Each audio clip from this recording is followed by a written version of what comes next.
ونستعينه ونستغفره ونعوذ بالله من شرور أنفسنا ومن سيئات أعمالنا من يهده الله فلا مضل له ومن يضلل فلا هادي له أشهد أن لا إله إلا الله وحده لا شريك له وأشهد أن محمدا عبده ورسوله اللهم صل وسلم وبارك على محمد وعلى آله وأصحابه ومن تبعهم بإحسان إلى يوم الدين أما بعد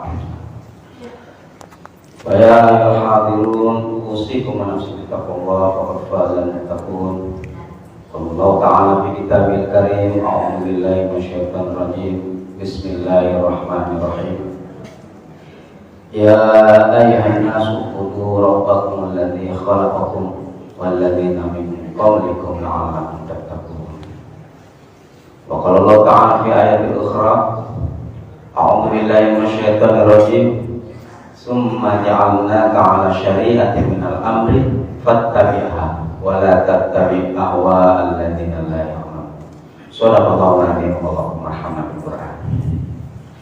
Masyaallah muslimin yang masalah subuh yang dirahmati Allah. Syukur alhamdulillah pada kesempatan pagi hari ini kita dapat berkumpul di masjid yang insyaallah memuliakan ini dalam rangka untuk melaksanakan salah satu kewajiban kita sebagai orang yang beriman, yaitu melaksanakan sholat subuh berjamaah.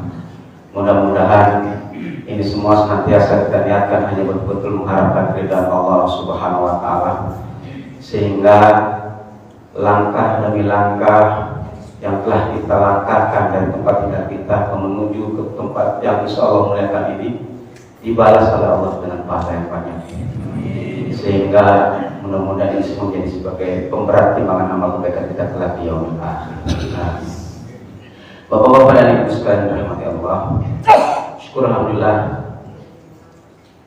pada kesempatan ini kami dapat berkumpul dan dapat bermuajahah dengan bapak-bapak dan ibu sekalian di wilayah Padang ini. Ini semua karena atas rahmat dan karunia Allah Subhanahu wa Ta'ala yang telah Allah berikan kepada kita semua, dan ini patut kita syukuri. Maka dari tadi saya bicara selalu alhamdulillah ya, karena ini bersyukur kita bisa berkumpul dengan saudara-saudara kita sama kaum muslimin yang ada di wilayah Padang ini, karena jarang-jarang kita datang ke Padang. Ini kita ada rencana nanti ke Pekanbaru. Nah, alhamdulillah diberi kesempatan oleh bapak-bapak dan ibu sekalian kita untuk bisa saling memberi nasihat, karena kata Allah orang yang tidak merugi itu dalam surat Al-Asr itu kalau bertemu saling memberikan nasihat. Salah satu cirinya orang yang tidak merugi saling memberikan nasihat. Maka jika sampai saya keliru kalau memberikan nasihat kepada kami, karena kita sama kaum muslimin bersaudara, tidak ada sekat. Innamal mu'minuna ikhwah, sesungguhnya orang beriman itu adalah bersaudara. Maupun dia Muhammadiyahnya, maupun dia NU-nya, maupun dia semuanya bersaudara. Tidak boleh ada yang dipisah-pisahkan antara itu semua. Karena jelas kata Allah orang beriman, orang muslim itu adalah bersaudara. Baginda rahimahullah. Di dalam Quran surat Al-Baqarah tadi yang saya bacakan ayat ke-21, Allah Subhanahu wa Ta'ala berfirman, ya ayyuhan nasu ubudu, hai manusia. Allah seru, Allah panggil, ya ayyuhan nas, wahai manusia, seluruh manusia. Ubudu, sembahlah Allah. Ubudu rabbakum alladzi khalaqakum, Rabb yang telah menciptakan kalian. Alladzina min qablikum, dan yang telah menciptakan orang-orang sebelum kalian. Tujuannya untuk apa kita beribadah kepada Allah? Untuk menyembah Allah ini apa tujuannya? La'allakum tattaqun, agar kalian menjadi orang bertakwa. Dan dalam ayat yang lainnya juga Allah sebutkan dalam surat Az-Zariyat. Ini para ustaz sudah sering menyampaikan. A'udzu billahi minasyaitonir rajim. Wa ma khalaqtul jinna wal insa illa liya'budun. Dan tidak semata-mata menciptakan jin dan manusia melainkan untuk beribadah. Jadi tujuan itu hanya untuk ibadah dan ibadah. Lalu bagaimana kita ini sebagai orang yang beriman yang telah mengikrarkan la ilaha illallah Muhammadur Rasulullah, maka tentu saja yang ada dalam benak pikiran kita ini, ya, bagaimana segala aktivitas dalam kehidupan kita ini harus bisa bernilai ibadah. Itu tujuannya Allah ciptakan manusia ini adalah untuk ibadah. Kita sholat subuh, bagaimana supaya bisa bernilai ibadah? Ya kita niat hanya untuk mengharapkan ridha Allah, hanya untuk mendapatkan balasan dari Allah, bukan untuk ingin mendapatkan pujian dari manusia. Apalagi kalau yang puja-puja ingin dapat ingin dilihat oleh mertuanya. Jangan, tapi tujuannya hanya ingin mendapatkan pahala dari Allah Subhanahu wa taala. Maka Fudail bin Iyad beliau mengatakan, innal amala, sungguhnya perbuatan itu atau suatu aktivitas pekerjaan, idza kana khalisan lam yakun shawaban la yuqbal. Kata Fudail bin Iyad, jika suatu aktivitas dia niatkan ikhlas, idza kana khalisan lam yakun shawaban, tapi dia tidak benar, la yuqbal, maka tidak diterima amalan itu, kata Allah, kata Fudail bin Iyad. Kemudian wa idza kana shawaban lam yakun khalisan la yuqbal. Begitu pula sebaliknya, jika amalan itu atau aktivitas itu benar tapi dia tidak ikhlas, maka juga sama, la yuqbal, tidak diterima. Harusnya bagaimana? Khalisan dan shawaban, ikhlas dan benar. Dan ikhlas itu bagaimana? Kata Fudail bin Iyad disebutkan, wal khalisulillah, ikhlas karena Allah, tidak ada yang lain.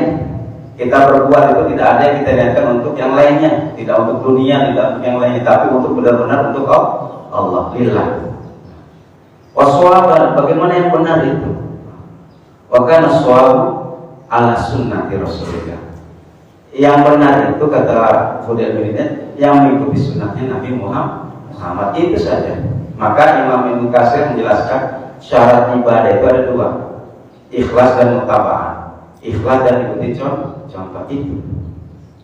Maka jika kita makan, Allah perintahkan, ya ayyuhan nas kulu mimma fil ardi halalan thayyibah. Hai manusia, makanlah apa yang ada di muka bumi ini yang halal dan yang baik.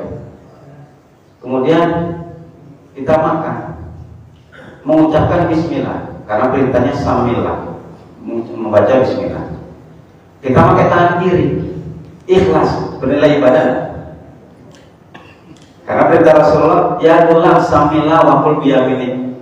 Wahai gulam, wahai anakku, kata Rasulullah itu, kalau makan itu baca bismillah, kemudian tangan menggunakan dengan tangan kanan.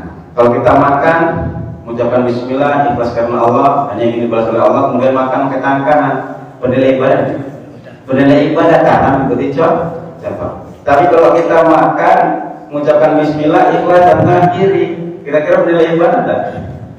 Tidak bernilai ibadah karena bertolak belakang terhadap apa yang sudah ditetapkan oleh Rasulullah. Nah, begitu pula amalan yang lainnya.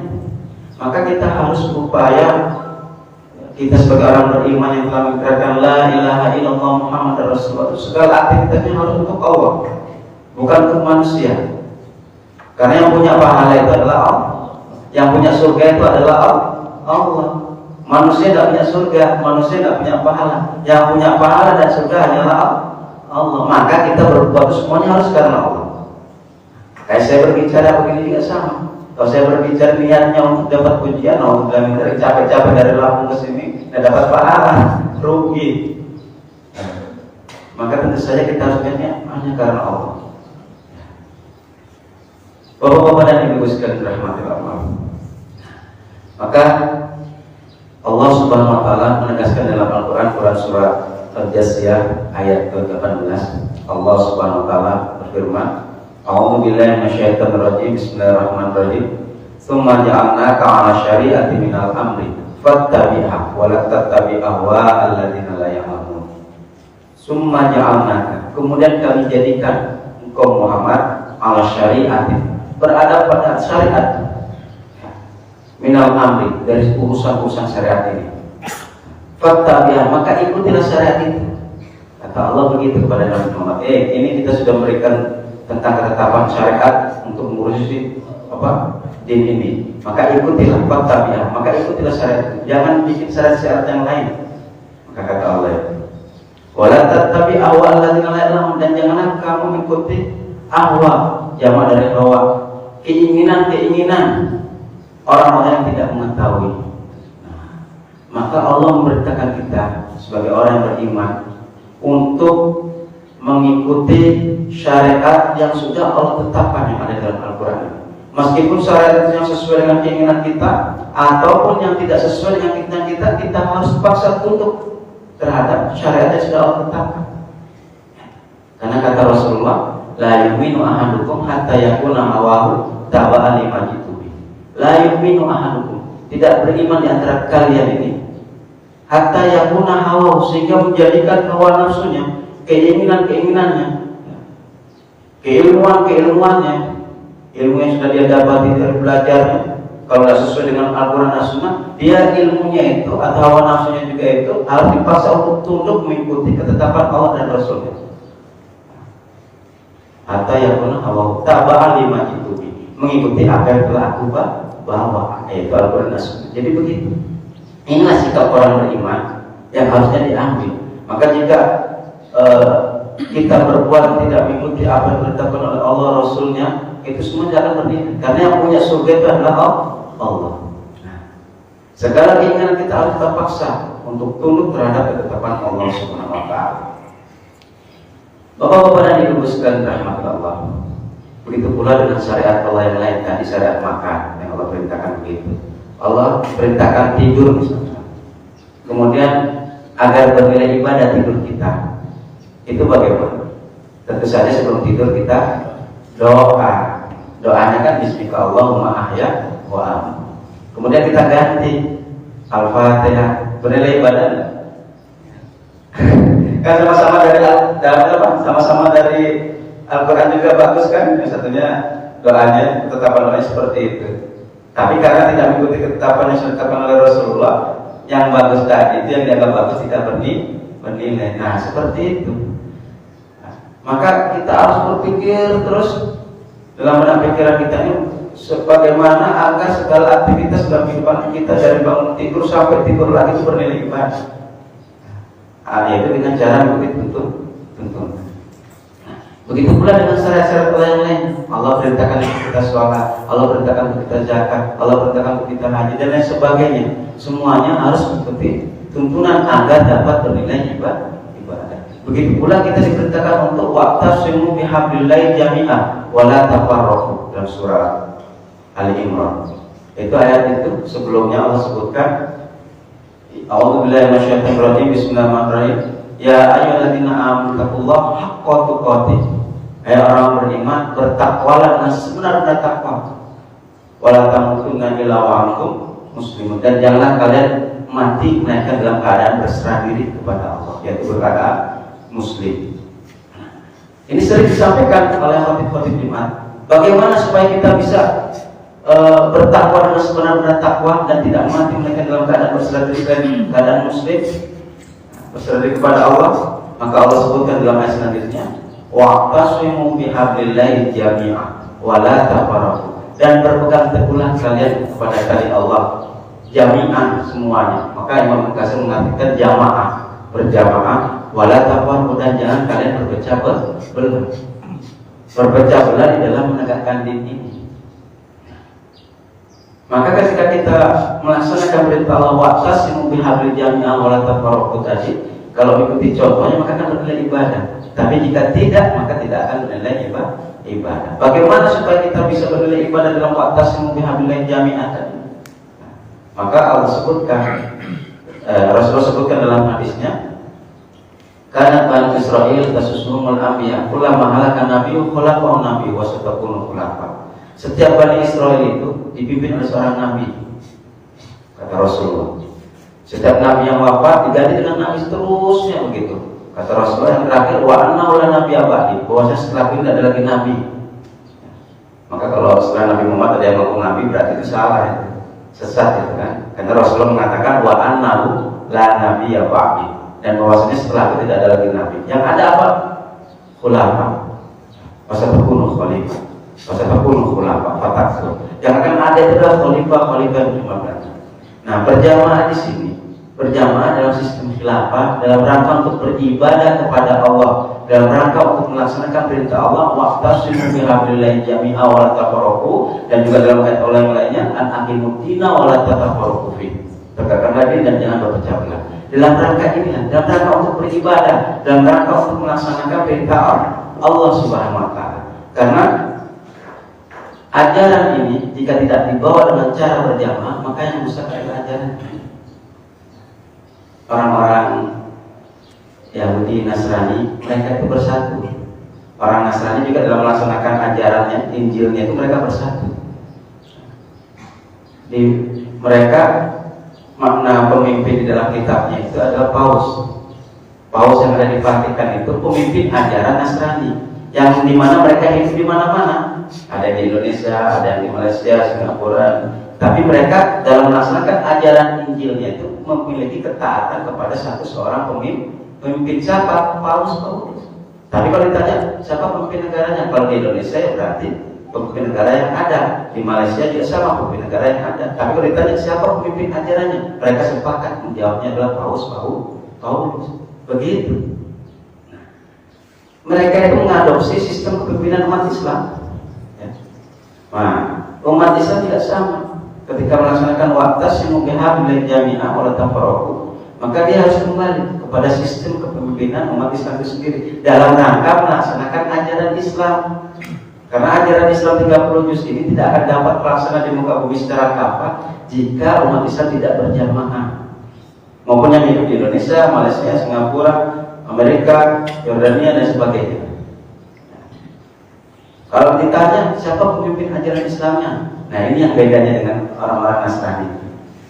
Kalau orang Nasrani ditanya siapa pemimpin ajarannya, kalau kita ke Flores ditanya pemimpin ajarannya siapa, mereka sepakat Paus. Kalau ditanya pemimpin negaranya yang ada di pemimpin yang ada di negaranya masing-masing. Itu umat Islam, siapa pemimpin ajaran umat Islam? Nah, berbeda. Tapi kalau kita tanya kepada Pak Presiden pemimpin ajaran nasional, oh enggak, saya bukan pemimpin ajaran umat Islam. Saya pemimpin ajaran demokrasi, sepakat semuanya. Nah disinilah kita butuh adanya pemimpin ajaran umat Islam itu adalah khalifah. Khalifah ini pemimpin ajaran umat Islam. Dan ini banyak yang disalahpahami oleh umat, bahwasanya khilafah itu negara, bukan negara khilafah itu. Khilafah itu jamaah kaum muslimin. Dalam rangka untuk melaksanakan perintah Allah, wa'tasimu bihablillahi jami'a wa la tafarraqu an aqimuddina wa la tafarraqu fi. Itu. Kalau dipahami khilafah negara, maka bersinggungan dengan negara. Maka kita ini tidak memahami khilafah negara, khilafah ini jamaah.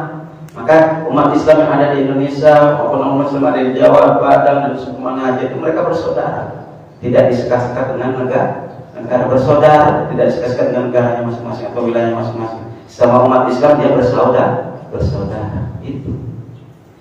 Maka inilah yang selalu kita dakwakan, sampaikan kepada umat Islam terutama yang ada di Indonesia ini. Kita ini bersaudara semua. Jangan sampai kita ini mudah untuk dipecah belah.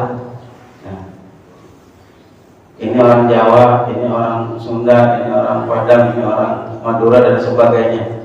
Beda sholatnya, beda jatuh doa muda, sehingga antara satu dengan yang lain saling menumpahkan darah. Padahal kata Allah innamal mu'minuna ikhwah, sama-sama bersahadat, Allahnya juga sama, Qurannya juga sama, tapi mereka saling menumpahkan darah. Nah, terus bagaimana bersaudara gitu?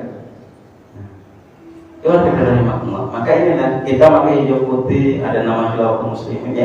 Kita mengajak kepada umat, ayo kita berjamaah dalam rangka untuk beribadah kepada Allah, bukan dalam rangka untuk yang lainnya. Karena kita beribadah ini hanya mengharapkan pahala dari Allah. Karena ini yang sudah pernah dicontohkan oleh Rasulullah dan para sahabat. Maka Rasulullah pada waktu itu, ketika Rasulullah meninggal, umat Islam itu mereka dipimpin oleh Khalifah Abu Bakar. Itu bukan pemimpin negara, bukan pemimpin ajaran umat Islam. Pemimpin ajaran umat Islam. Maka ketika meninggal, Khalifah Abu Bakar diganti dengan Khalifah Umar. Terus Khalifah Umar meninggal diganti Khalifah Utsman. Khalifah Utsman meninggal diganti oleh Khalifah Ali. Begitu seterusnya. Itu adalah pemimpin ajaran umat Islam. Maka ketika Islam yang didakwakan ke Romawi, ke Persia, ada yang masuk Islam dan dia tunduk dengan Islam, ya dia pemimpin ajaran Islam, Pak Khalifahnya. Walaupun dia ada di Romawi, Persia dan sebagainya pada waktu itu, walaupun ada di Palestina dan sebagainya. Nah, seperti itu. Karena Islam ini kafah, sempurna, rahmatan lil alamin, rahmat bagi seluruh umat. Tidak boleh disekat-sekat, oh ini orang Jawa, ini orang NU, ini orang Muhammadiyah, ini orang enggak ada sekat. Sesama dia Muslim dan dikatakan la ilaha illallah Muhammadur Rasulullah, itu bersaudara. Bapak-bapak dan ibu sekalian dirahmati Allah, maka itulah alhamdulillah pada kesempatan ini kami diberikan kesempatan untuk bisa menyampaikan tentang ayat Allah ini. Mudah-mudahan ini bisa dipahami oleh kita bersama, dan kami berharap mudah-mudahan Allah kumpulkan kita kelak di dalam jannah insyaallah. Karena kita berharap hidup yang sekali lewat ini jangan sampai kita salah langkah. Kalau hidup di salah langkah antara surga dan neraka. Kalau tidak masuk surga berarti masuk neraka. Nauzubillah min dzalik. Mudah-mudahan kita berharap kepada Allah, berdoa kepada Allah, mudah-mudahan Allah mengumpulkan kita kelak di dalam jannah insyaallah. Amin.